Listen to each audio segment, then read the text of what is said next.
Ahoj, vítám vás na kanále Krejcak Models. Kdybych dnes začínal s papírovými modely, na spoustu věcí bych se dnes díval jinak. A právě o tom bude dnešní video. Kdybych dnes začínal s papírovými modely úplně od nuly, spoustu věcí bych udělal jinak než kdysi. Ne proto, že by to dřív bylo špatně, ale proto, že zkušenosti vám časem změní pohled na to, co je opravdu důležité. V tomto videu bych se chtěl podělit o to, jak bych dnes začínal, co bych si hlídal a čemu bych se naopak vyhnul. Tohle video není návod, jak postavit dokonalý model. Je to spíše takové zamyšlení nad tím, co bych dnes doporučil někomu, kdo začíná, nebo kdo má pocit, že se neustále točí v kruhu. Papírové modely jsou o cviku, trpělivosti a o tom nebát se zkoušet nové věci. První model podle mě neurčuje, jak dobrý modelář budete.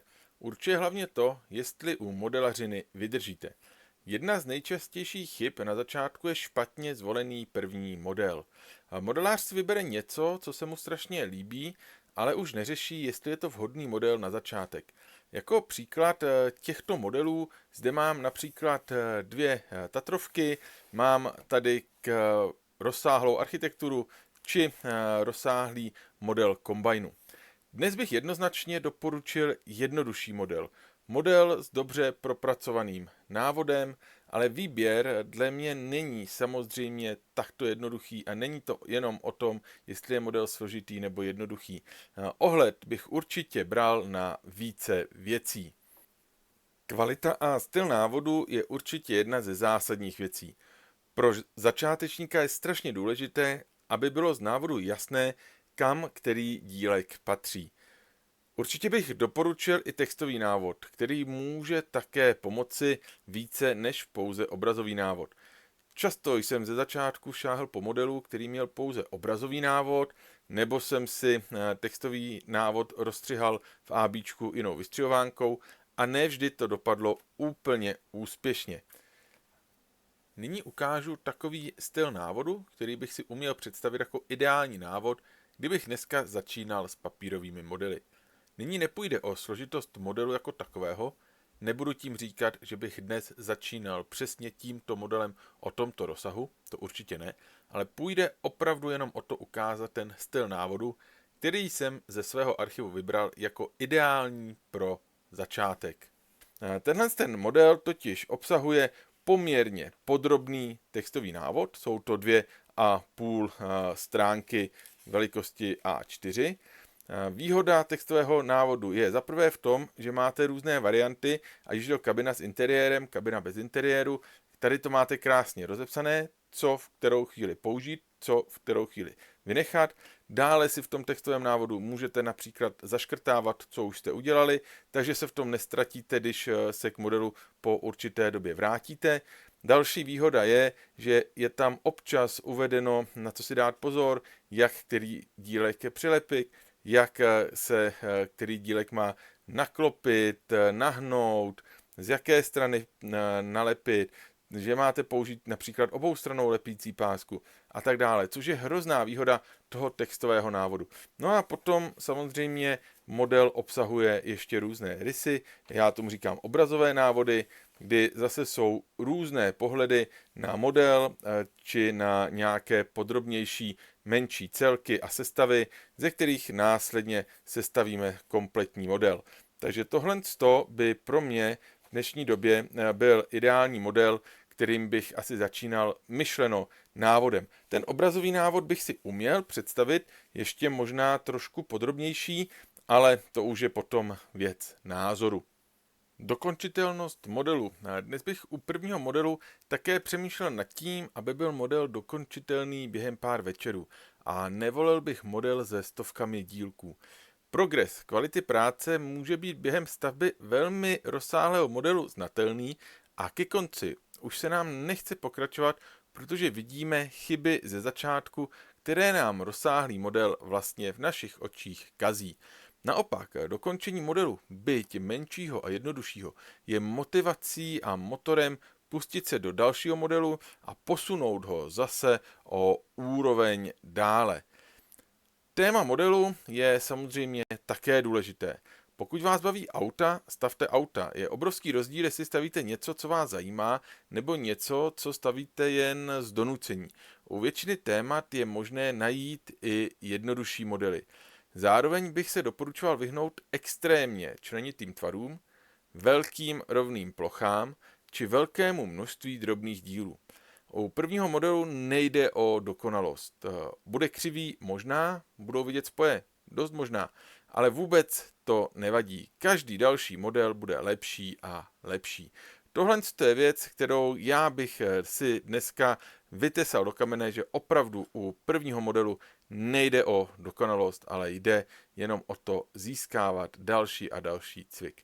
Jediný způsob, jak se zlepšit, je model dokončit a pustit se do dalšího. Pokud vás baví a lákají závodní auta, je celá nabídka modelů závodních automobilů, hasičská technika, nákladní automobily, budovy, stavby, architektura, železnice, vojenská technika, letadla, lodě. Opravdu svět papírového modelářství je velice obsáhlý a věřím, že to své téma si tam najde opravdu každý. Dovolím si v tomto místě ještě jeden poznatek a upozornění.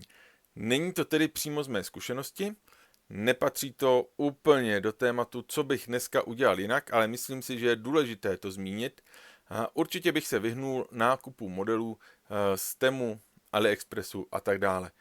Většinou jsou to skeny originálů, které mohou být rozměrově deformované, například B4 zmenší na A4, mohou být na papírech jiné gramáže a tohle všechno může ve výsledku způsobit, že vám dílky na sebe nebudou sedět tak, jak mají, budou vám tam vznikat rozměrové problémy a akorát vám to stavbu otráví, takže určitě nedoporučuji se po modelech ohlížet na těchto aplikacích.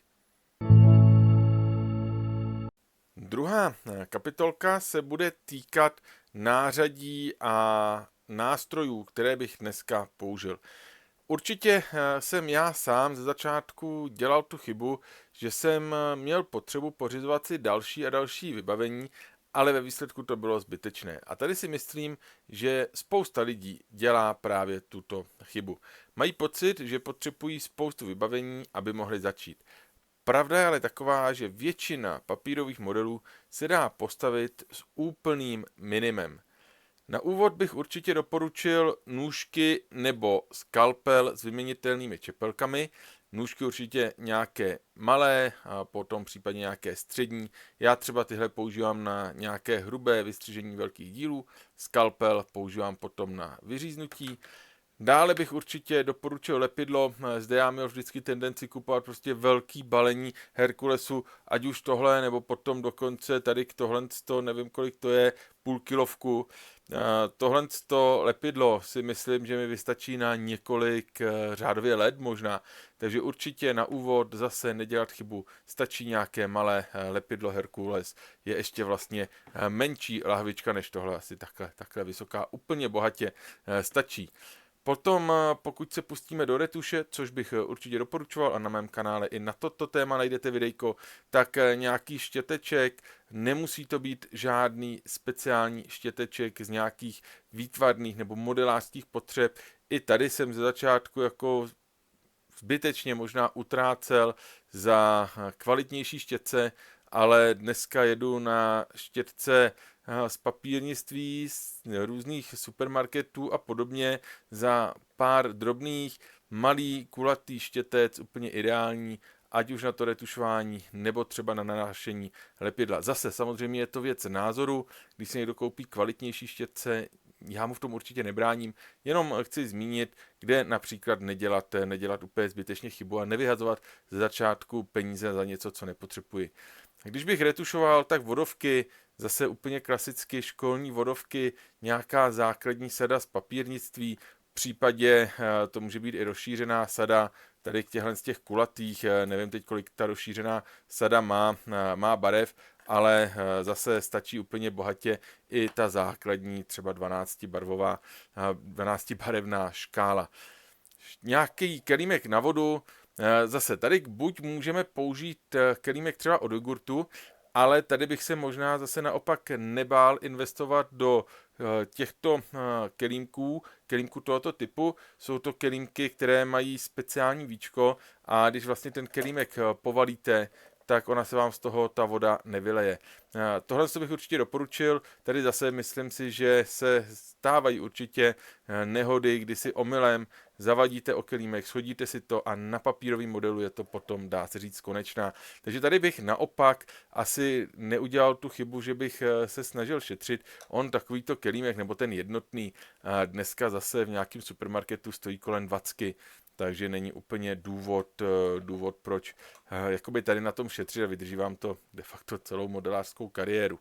No a taky určitě kovové pravítko, protože pokud budete například vyřezávat, tak určitě ne plastové, ale kovové.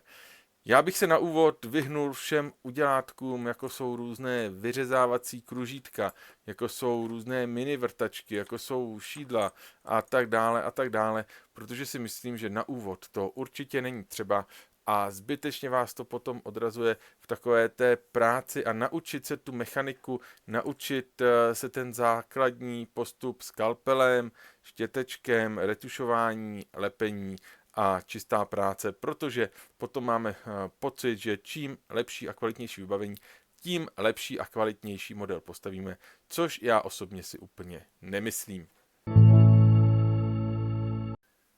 Další taková kategorie by se určitě dala nazvat cvik, zkušenost, odvaha dělat chyby. Největší posun v modelařině přichází ve chvíli, kdy se přestaneme bát zkoušet nové věci. Každý další dílek je příležitost naučit se něco nového a získat další cvik. Naučit se lepit na tupo, naučit se retušovat, naučit se lépe ohnout tu chlopeň, naučit se lépe a čistěji ten dílek slepit. Někdy to nevyjde, někdy se dílek zničí, ale to je naprosto v pořádku. Čím více stavíme, tím více věcí děláme automaticky a najednou zjistíme, že detaily, které byly dříve problém, už ani neřešíme. Každý model nás něco naučí, i když se nepovede.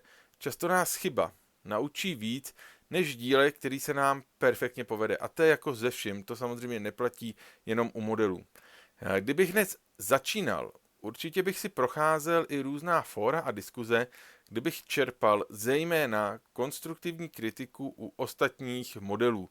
Samozřejmě kritika ve smyslu, to je hnusný, to se nepovedlo, je k ničemu jak autorovi, tak čtenáři, ale dost často narazíte na diskuze opravdu věcné, opravdu konstruktivní, kde i radí ke konkrétnímu obrázku, ke konkrétní fotce, radí třeba zkušenější modeláři, na co si dát pozor, čemu se vyvarovat, jak konkrétní dílek třeba slepit, jaký postup zvolit. Takže já, kdybych dneska začínal v dnešní době, já jsem s modely začínal ve chvíli, kdy bylo vrcholem IT vytáčecí internet, takže v té době úplně jako projíždět nějaká diskuzní fóra nebo nějaký sociální sítě a tak dále úplně nešlo, ale v dnešní době, kdybych začínal, určitě bych se nebál i ten zdroj informací využívat. Kdybych dnes znovu začínal, byl bych na sebe mnohem méně přísný. Pokud s papírovými modely začínáte, nenechte se odradit prvním neúspěchem. Všechno je o cviku, trpělivosti a chuti se učit. A pokud vás ten proces baví, výsledky a spokojenost se určitě dostaví. Tohle jsou věci, které bych dnes při stavbě udělal jinak a na které bych se zaměřil, kdybych dnes začínal se stavbou papírových modelů. A teď mě zajímá, co byste dnes udělali jinak vy, kdybyste začínali s modelařením od nuly.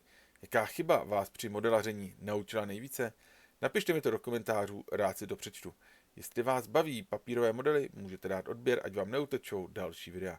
Děkuji za sledování a zase někdy. Ahoj.